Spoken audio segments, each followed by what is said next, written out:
Vem cá, como é que você faz os seus estudos? Como é que você lida com uma situação difícil?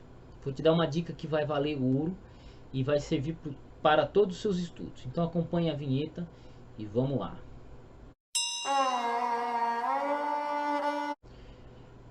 Essencialmente é isso. Se você tem uma dificuldade nos seus estudos, o que você faz? Me conta. Por favor, me conta. Pode entrar em contato comigo que eu vou estar respondendo. Mas uma coisa interessante. Quando um assunto é difícil, você tem que separar ele e você tem que picotar ele. Se você tenta estudar matemática, física e história ao mesmo tempo, você não consegue, você tem que separar. Se você for estudar história, você tem que separar a história em períodos menores, fazer recortes históricos. Se você vai estudar literatura portuguesa, você tem que fazer os recortes também.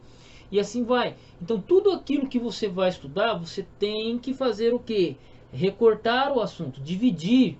Se você tenta estudar como um todo, você se perde. Tá entendendo?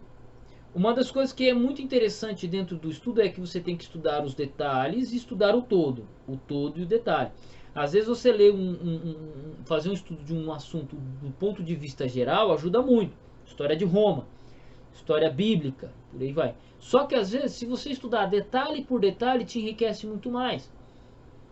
Por exemplo, qual dos profetas menores? Estou só dizendo, fazendo uma pergunta aqui. Qual dos profetas menores foram contemporâneos de Isaías? Você sabe disso? Não. Né? Qual que era a importância política entre o Reino do Sul e o Reino do Norte? Dentro dos livros de reis. Preste atenção e você vai ver. Então, às vezes você tem que fazer um recorte dentro do texto bíblico ou do seu estudo para compreender melhor um assunto. Então você vai ter a questão do recorte e a questão do todo e o recorte. E você intercalar isso. E sempre quando você tiver dificuldade no assunto, você para e você tenta dividir esse assunto para compreender melhor ele. É isso aí. Os grandes estudiosos estudam dessa forma. Quando você tem uma casa você não constrói ela de uma vez já toda rebocada.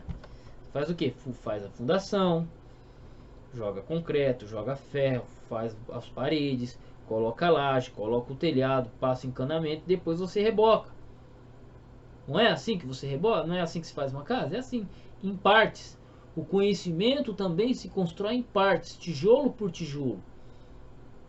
E tudo isso ligado faz o todo. Então, se você estudar pequenos assuntos espalhados e depois juntar tudo, você tem um todo. É para isso que existe o bacharel em teologia, este bacharel em teologia.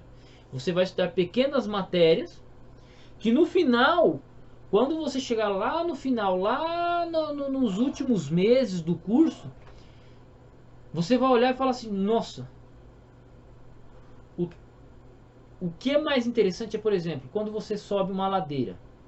Eu moro aqui em São José dos Campos e aqui é morro para tudo quanto que é lado. E quando você chega numa parte muito alta, cansa, né?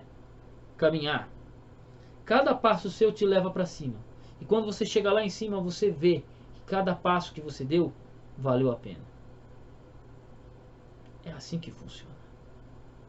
Então, aproveite muito bem a maneira como esse curso foi disposto, tá? E eu estarei te esperando no módulo 4, que é a parte de grego, hebraico, exegese e crítica textual.